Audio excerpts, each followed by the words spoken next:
Les mesures en sciences. Toutes les mesures réalisées à l'aide d'un instrument ou d'un appareil de mesure comportent ce que nous appelons une incertitude. Autrement dit, les appareils ne sont pas précis à 100%. On fait un petit rappel de ce que nous avons vu dans les rapports de laboratoire comme source d'erreur en lien avec un appareil de mesure. Alors, les sources d'incertitude ou d'erreurs, on va les appeler dans quelques instants les erreurs absolues. Alors, l'appareil de mesure, les erreurs liées aux instruments de mesure dépendent de 3 facteurs.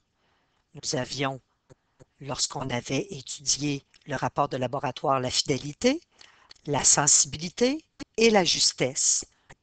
Nous faisons un petit rappel. La fidélité, on avait donné comme exemple lorsqu'on monte sur un pèse-personne à ressort de piètre qualité et qu'on essaie de mesurer notre masse 3 fois avec cet appareil et que cet appareil nous donne 3 mesures différentes, alors nous allons dire qu'il n'est pas fidèle. Ça montre en fait que les appareils n'ont pas une précision à 100%. La sensibilité, c'est un autre exemple d'incertitude. Lorsqu'on travaille avec un milliampère-mètre, on va travailler avec un milliampère-mètre en électricité, par exemple. Il va être plus sensible à une variation du courant électrique qu'un ampère-mètre, puisque l'aiguille du milliampère-mètre subira une plus grande déviation. Donc, la sensibilité, euh, un exemple, vous avez le même pèse-personne. Si on veut mesurer la masse d'une petite souris avec votre pèse-personne, avec la balance que vous avez peut-être à la maison, alors l'aiguille n'oscillera pas parce que l'appareil n'est pas assez sensible. Alors, ça va prendre une balance plus sensible, donc une autre échelle, graduée par exemple en grammes au lieu d'être en kilogrammes. La justesse, c'est exemple, plusieurs personnes qui montent sur une balance à ressort qui n'a pas été réglée à 0. On dira que cette balance manque de justesse. Ça arrive parfois que des appareils, même des appareils, des ampèremètres, des voltmètres, des balances, que l'aiguille n'est pas vis-à-vis le 0. Alors à ce moment-là, ce sera un appareil qui va manquer de justesse.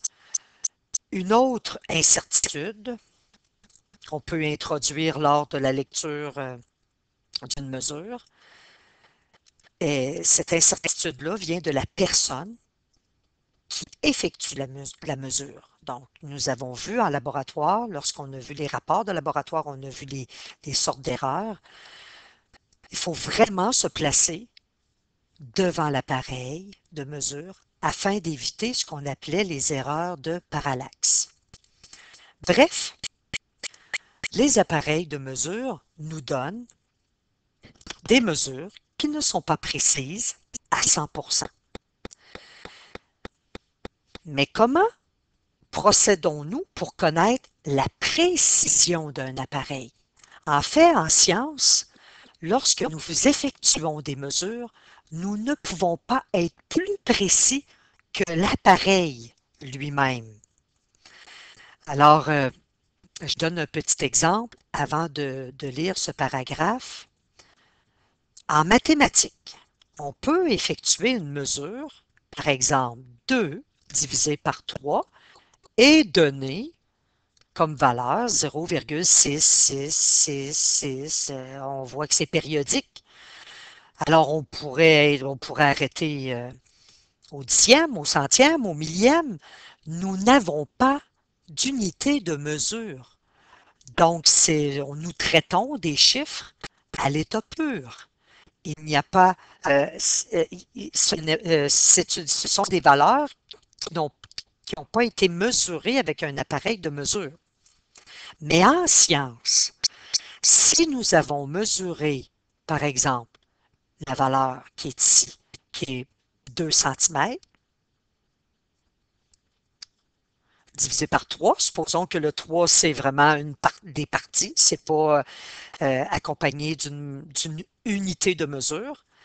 Alors, en science, on ne pourra pas écrire ceci, encore moins cela. Nous devons tenir compte de la précision de l'appareil. Alors, l'appareil ici est précis à l'unité. Donc, on ne peut pas, à ce moment-là, garder des valeurs qui sont précises au dixième, au centième. Cette notion-là sera vue en cinquième secondaire.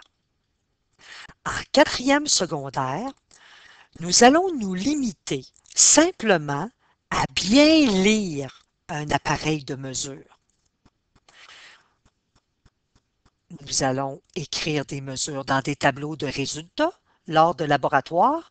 Donc, de quelle manière nous allons les écrire, ces résultats-là? Alors, il est important, là je vais lire le paragraphe, il est important de connaître le degré de précision d'un instrument de mesure. Parfois, ce degré de précision-là peut être écrit sur un appareil. On va le voir accompagné du signe plus ou moins. Alors, 0,5 par exemple, ça peut être des centimètres, des degrés Celsius, ça dépend de l'appareil de mesure. Ou ça peut être aussi une précision en pourcentage. La notion de pourcentage va être aussi vue en cinquième secondaire. Alors, je le rappelle, la vision globale ici, c'est que je veux vous amener à faire une mesure correcte avec un appareil de mesure. Simplement. Alors, s'il est manquant ce degré de précision-là, si nous ne l'avons pas le 10% ou le 2% de précision ou le plus ou moins 0,5 d'inscrit sur l'appareil, alors il faut l'évaluer. Comment? Nous allons prendre la moitié du plus petit des intervalles, la plus petite division de l'appareil. Nous allons la diviser par 2. C'est ce qui va nous donner notre erreur absolue ou notre incertitude absolue. Et ça va nous aider par le fait même à faire l'écriture de nos mesures et les placer dans un tableau de résultats correctement. En fait, lorsque nous effectuons, vous allez voir, avec les règles, je vais vous donner, il va y avoir des règles qui mesurent des objets. Donc, vous allez voir, ce qu'il ne faut pas faire et ce qu'il faut faire si nous avons un rapport de laboratoire, un tableau de résultats, des résultats notés dans le tableau. Alors, la valeur mesurée sera accompagnée de l'incertitude absolue. Nous allons voir un premier exemple avec la règle numéro 1. Nous avons un segment. Alors, on va supposer que cette règle, elle est graduée en centimètres. Donc, il n'y a rien à l'échelle ici, c'est juste pour mesurer. En fait, si vous avez à mesurer des objets avec cette règle, dans un tableau de résultats, je vais le faire un petit peu plus droit. Donc, si nous avions à reporter des valeurs dans un tableau de résultats, donc supposons cette règle pourrait nous permettre de calculer l'aire des surfaces d'une figure, l'aire d'un triangle, par exemple. Alors, on aurait une base, la hauteur et par le fait même, l'aire, la surface. On aurait des unités associées à ça. Mais nos mesures de base avec cette règle, il se peut qu'une base d'un triangle puisse avoir 5 cm, que la hauteur de ce triangle-là soit de 6 cm. Donc, l'aire, on effectuerait le calcul base fois hauteur divisé par 2. Donc, 5 fois 6, 30 divisé par 2, donc 15. Maintenant, avec cette règle-là, la mesure de 5 et de 6 n'est pas correcte. Et vous allez comprendre pourquoi dans quelques minutes. Il faudrait l'accompagner d'un virgule zéro. D'un virgule zéro dans les deux cas. Alors, allons voir en détail comment déterminer si on écrit un virgule zéro ou pas de virgule zéro ou on aurait pu, avec un autre instrument, écrire 5,00. Cet appareil, en fait, la mesure qu'on va reporter dans le tableau va nous donner jusqu'où on peut aller au niveau de la précision de l'appareil. Ici, c'est une règle qui est graduée simplement en centimètres. Chaque intervalle a une valeur de 1 centimètre. Alors, si on revient à notre paragraphe ici, comment évaluer son erreur ou son incertitude absolue, il suffit de diviser par 2 la plus petite division. Alors, c'est ce que je vais aller effectuer. La plus petite division. Alors, la valeur, on va l'écrire, du petit intervalle. Cette valeur correspond, si nous allons voir la règle, donc j'ai 0, 1 cm, 2, 3, 4, 5. Alors, le plus petit des intervalles a une valeur de 1 cm. Chaque intervalle a une valeur de 1 cm. Bon, maintenant, le paragraphe juste avant, je le répète, nous donnait, entre guillemets, la recette pour trouver l'erreur absolue ou l'incertitude absolue. L'erreur absolue sera égale à 1 cm divisé par 2. On divise toujours par 2 le plus petit des intervalles de notre appareil de mesure, ce qui correspond à 0,5. La façon maintenant de noter, donc la notation de l'erreur absolue, elle est toujours accompagnée d'un plus ou moins. Vous allez comprendre pourquoi. 0,5. Ce sont des centimètres. Ici, je ne vais pas écrire mon unité, je vais l'écrire. Alors, l'erreur absolue, si on avait à faire un tableau de résultats, on l'écrit avec notre unité. Autrement dit, entre parenthèses, on pourrait écrire plus ou moins 0,5 cm. Je manque d'espace, là. Qu'est-ce que ça nous donne comme information? Ça nous dit que nos valeurs mesurées devront avoir un chiffre après la virgule seulement. On ne pourrait pas écrire 5,000, par exemple. Maintenant, allons faire des lectures. Allons voir les conventions de lecture. Ici, j'ai un segment qui est vraiment vis-à-vis le 6. On va l'appeler la mesure numéro 1. Alors, la mesure numéro 1 correspondrait à, j'ai vraiment là, à l'œil, je suis vraiment capable de voir que mon segment arrive vis-à-vis le 6. Je peux donc, j'ai un chiffre certain qui est le 6. Alors, je peux donc dire que ce segment-là mesure 6 cm. Mais là, cette mesure-là a été faite avec un appareil de mesure.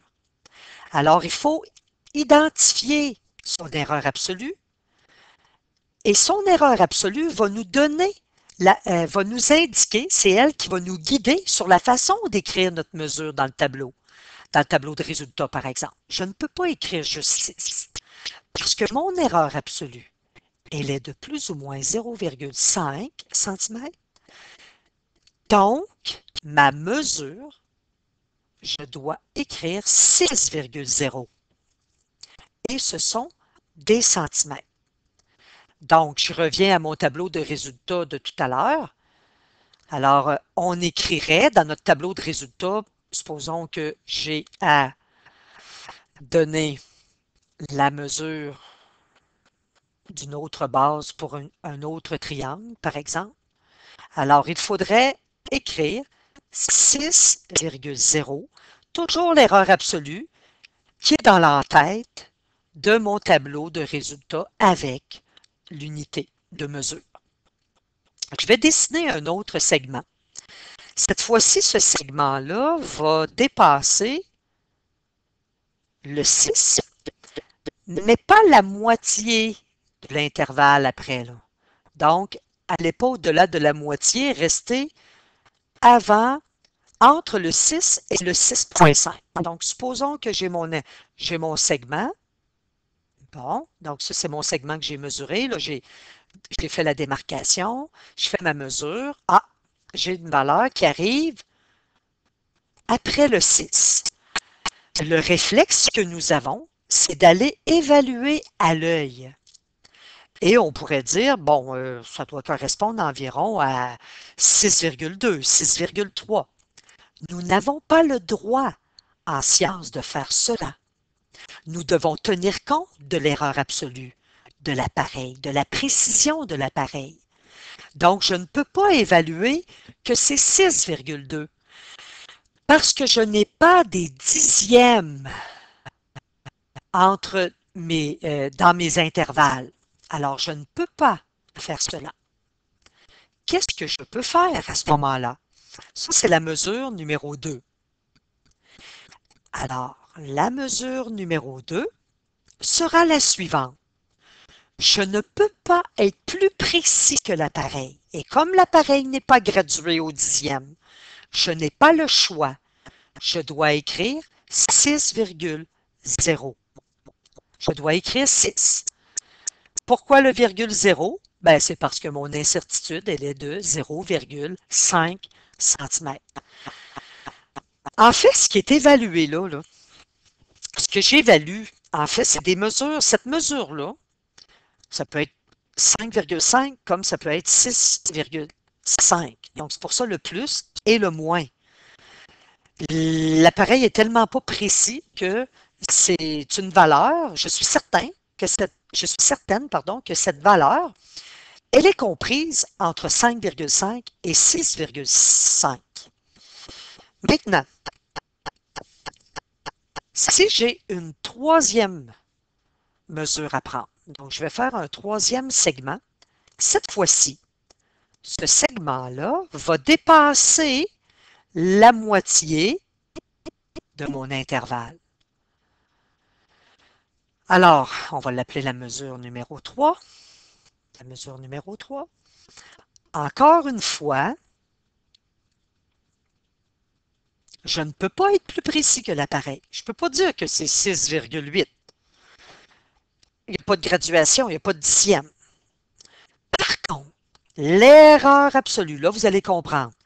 L'erreur absolue de plus ou moins 0,5 m'informe que je peux donner des valeurs qui sont soit des valeurs de 6,0, 6,5, 5,0, 5,5, 4,0, 4,5.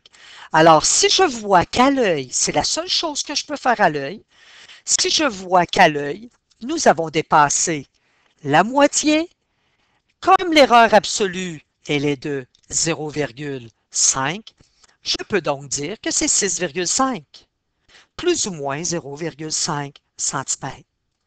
Donc, voyez-vous, on n'écrit pas n'importe quelle mesure dans un tableau de résultats en sciences, parce que nous devons tenir compte des appareils de mesure, de leur précision en fait. Je fais un deuxième exemple avec une règle, la numéro 2 ici. Avant de commencer, ça, ce sera notre première mesure, notre premier objet à mesurer. Évaluons tout de suite le petit intervalle. Quelle est sa valeur? Oups. Donc, valeur, petit intervalle. Nous allons évaluer cela dans quelques instants. Alors, si nous regardons cette règle. Elle n'est pas faite à l'échelle. Alors, vous avez plus de précision parce que entre chaque intervalle, donc j'ai 1, 2, 3, j'ai des centimètres, mais chaque intervalle, il y a une graduation. Donc, j'en ai 1, 2, 3, 4, 5, 6, 7, 8, 9, 10. Donc, chaque valeur, hein, j'ai 10, j'ai 1 centimètre divisé par 10. Donc, chaque tout petit intervalle a une valeur de 0,1. C'est la façon de déterminer, en fait, la valeur du petit intervalle de mon appareil de mesure. Donc, la valeur de mon petit intervalle correspond à 0,1 cm. Maintenant, si nous voulons calculer l'erreur absolue, elle va nous permettre d'effectuer des bonnes lectures. Nous prenons la mesure du plus petit la valeur du plus petit intervalle que nous divisons par 2. Alors, ça va nous donner 0,05 cm et on accompagne toujours l'erreur absolue du plus ou moins. Si j'effectue ma mesure, prenez votre règle en classe. Moi, c'est sûr que mon crayon est très épais. Alors, si vous prenez une règle et que vous délimitez l'endroit où arrive l'objet, il arrive vis-à-vis, vous allez le voir avec votre règle beaucoup mieux que moi ici. Il arrive vis-à-vis 5,3, en fait pile sur 5,3. Donc, prenez le temps de le faire avec votre document, là. Alors, de quelle manière, dans un tableau de résultats, je peux écrire cette mesure? Je refais un petit tableau de résultats juste pour vous montrer. Donc, dans un laboratoire, donc supposons que nous avons un tableau de résultats et que c'est une mesure. Donc, on pourra en avoir plusieurs. Mais si j'en ai une mesure qui est effectuée avec cette règle, tiens, je vais faire tout de suite, on peut faire tout de suite la deuxième ligne ici pour écrire notre erreur absolue. Alors, le plus ou moins, je peux l'écrire ici, 0,05 cm. Je peux écrire aussi, si c'est une variable, par exemple la base, ou au complet, là, la base d'un triangle, je peux écrire centimètre entre parenthèses. Mais je pourrais écrire aussi, pas les deux, là, mais un ou l'autre, mon erreur absolue entre parenthèses accompagnée de l'unité. Donc, vous avez le choix. Alors, de quelle façon allons-nous écrire dans un tableau de résultats la mesure de ce segment-là? Nous avons 5,123. Nous ne pouvons pas écrire 5,3 de cette manière. Il faut regarder l'erreur absolue. Alors, la mesure 1,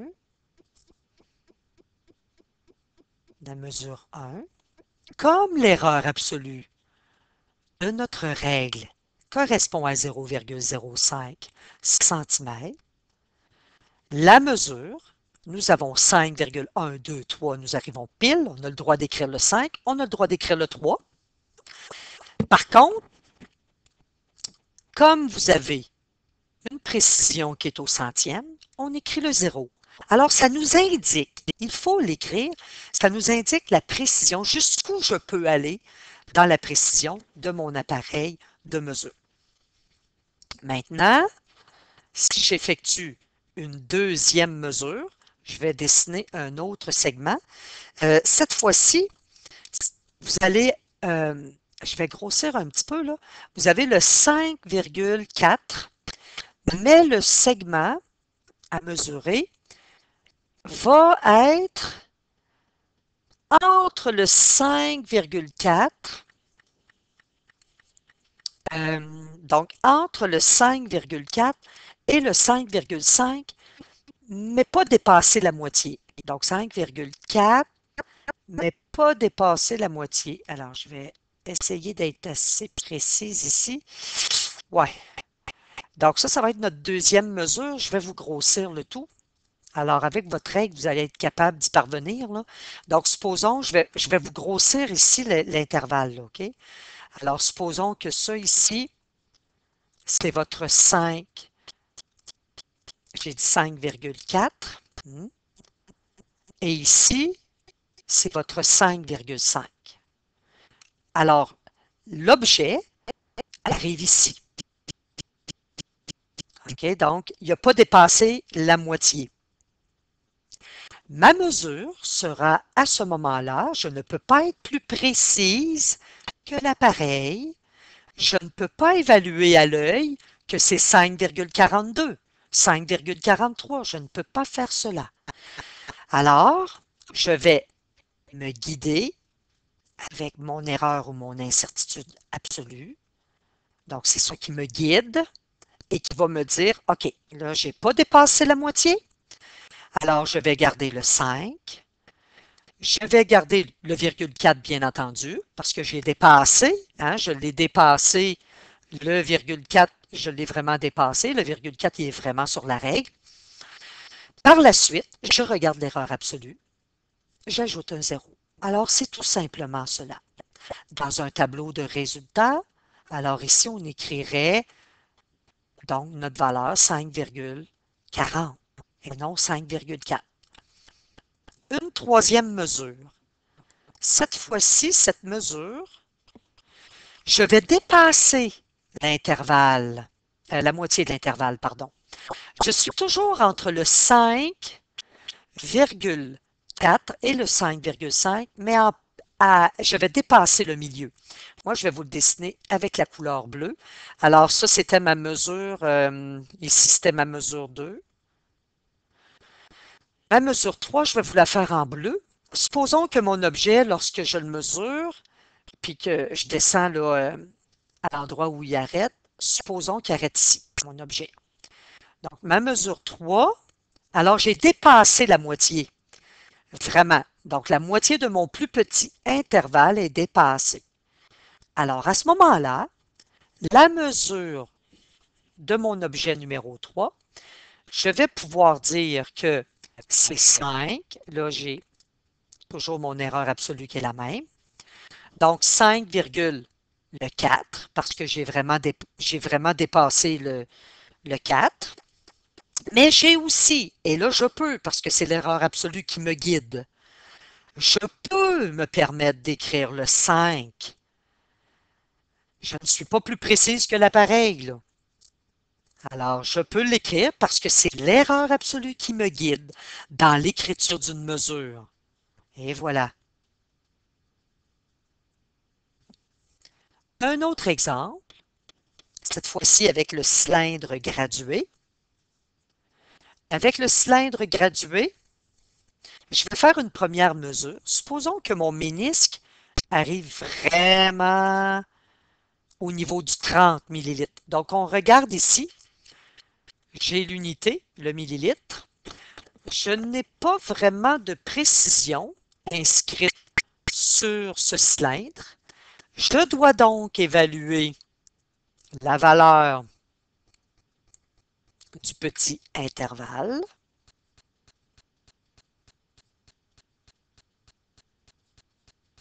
Elle correspond à, alors j'ai 30, 40. Alors j'ai 35 ici, 40, donc 31, 32, 33, 34, 35, 36, 37, 38, 39, 40. C'est 1 millilitre. À ce moment-là, pour connaître l'erreur absolue, je vais l'écrire en abréviation ici. Pour connaître l'erreur absolue, nous allons procéder au calcul suivant, qui est de diviser toujours le plus petit des intervalles par 2, ce qui nous donne 0,5 millilitres. Maintenant, dans l'écriture, supposons que je l'appelle la numéro 1, la mesure 1, dans l'écriture de la mesure 1, je vais donc écrire, j'ai mon plus ou moins 0,5. ce sont des millilitres. Alors, je vais écrire 30, mais comme l'erreur absolue, j'ai un chiffre après la virgule, donc c'est précis au dixième, je vais donc ajouter le virgule 0, simplement. Et ça, je le répète, en cinquième secondaire après, en physique et en chimie, nous allons traiter, lorsqu'on va faire des calculs, etc., nous allons traiter ce que nous appellerons, on va tenir compte, en fait, de ce que nous allons appeler les chiffres significatifs lors des calculs, que ce soit des multiplications, des divisions, des soustractions, des additions, peu importe. Mais en quatrième secondaire, vision globale, ce qu'il faut garder en tête, c'est juste d'écrire correctement dans un tableau de résultats notre mesure, en considérant l'erreur absolue. Maintenant, la mesure 2. La mesure 2, en fait, la mesure 2, c'est entre le 35 et le 36. Donc, j'ai le 35, le 36 ici, mais pas dépasser la moitié de cet intervalle-là. Alors, je vais le dessiner ici, ça va être plus simple. Alors, j'ai 35 millilitres et un petit peu plus haut, j'ai mon 36 millilitres. Alors, ce que je vais faire, c'est simplement, mettons, j'ai un ménisque qui n'a pas dépassé la moitié. Alors, ma mesure numéro 2 sera la suivante. La mesure numéro 2 correspondra à, j'ai le 35. Encore une fois, je ne peux pas évaluer à l'œil que c'est 35,1, 35,2. Je ne peux pas faire ça. Donc, c'est une valeur là, qui arriverait là. Alors, mon 35, j'arrive ici, là, le ménisque arriverait juste un petit peu au-dessus de mon 35. Alors, je ne peux pas évaluer, je ne peux pas évaluer le virgule 1, le virgule 2.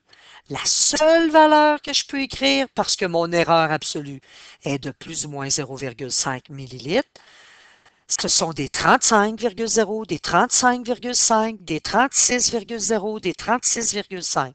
Alors ici, j'ai un chiffre après la virgule. Je vais aller indiquer à celui ou à celle qui va lire la mesure le degré de précision de mon appareil. Une troisième mesure, je pense que là, vous avez compris le principe. La mesure 3, je vais prendre entre le 38 et le 39. Donc, entre le 38, j'ai 35, 36, 37, 38. Entre le 38 et le 39, mais je vais dépasser la moitié, là. Donc, je vais l'illustrer ici. Alors, vous avez le 38, vous avez le 39 millilitres. Alors, mon ménisque arrive et je vois clairement qu'il a dépassé la demi. À ce moment-là, je vais pouvoir écrire, parce que mon erreur absolue me le permet, d'écrire des plus ou moins 0,5. Je vais pouvoir écrire le 38,5. Mais je ne peux pas, même si je sais que mon ménisque a dépassé la moitié, je ne peux pas écrire 38, évaluer ça comme ça parce que je n'ai pas des graduations. Si j'en avais, oui, mais là, j'en ai pas. Donc, je ne peux pas évaluer ça à 38,7, par exemple. Alors, vous comprenez l'importance de déterminer l'erreur absolue ou l'incertitude absolue en sciences. S'il n'y en a pas, donc si dans le cas des mesures dont l'incertitude est inconnue, on nous donne dans un calcul, ou on nous donne dans un calcul ou dans un rapport, dans une situation, une mise en situation, on nous donne une mesure qui a été faite, mais elle n'est pas accompagnée de l'incertitude. Donc, lorsqu'elle n'est pas explicitement indiquée, l'incertitude porte sur le dernier chiffre significatif. Par convention, on attribue une incertitude égale à une unité au chiffre le moins significatif. Ça paraît compliqué, mais vous allez voir, c'est simple. Faisons des exemples. Donc, je vais en faire 4. On vous donne une puissance de 0,22 watts. Ce que dit le paragraphe juste avant, c'est que l'erreur absolue ou l'incertitude sera l'unité Si on regarde jusqu'où nous avons des chiffres, nous en avons au centième, alors nous allons mettre l'unité au centième. C'est juste ça. Donc, nous allons l'accompagner, notre mesure, avec une erreur absolue, unitaire, mais en lien avec ce que nous avons comme chiffre après la virgule. Si je prends la température, qui est égale à 1000 degrés Celsius. Alors, il n'y a pas de virgule quelque chose. Alors, ma précision, c'est donc l'unité, l'unité, dizaine, centaine. Donc, ici, c'est l'unité. Alors, ma mesure sera de 1000 plus ou moins 1. C'est l'unité. Donc, si j'ai regardé la précision, même chose ici. Et voilà, degrés Celsius. Un troisième exemple. J'ai une force de 100,2 newtons. Ça m'indique ici l'erreur absolue. Donc, mais je la mets unitaire. Alors, 0,1. Je vais mettre un chiffre après la virgule parce que il y a un chiffre après la virgule dans ma mesure. Et un dernier exemple, si nous avons un volume qui est égal à 0,078 millilitres, même chose, regardez, 3 chiffres après la virgule. Donc, la valeur, si je veux écrire son incertitude, plus ou moins 0,001. Alors, ça devient très simple, c'est vraiment pas compliqué cette convention-là. Et je termine avec les appareils numériques. Nous avons les chronomètres, les balances électroniques qu'on va utiliser en 4e et 5e secondaire, des multimètres, etc. Alors ici, nous avons un appareil électronique. Comme on peut voir, il n'y a rien d'inscrit de plus ou moins quelque chose sur la balance ou en pourcentage. Donc, nous n'avons pas l'incertitude ou l'erreur absolue. Il n'y a pas d'intervalle, c'est pas gradué.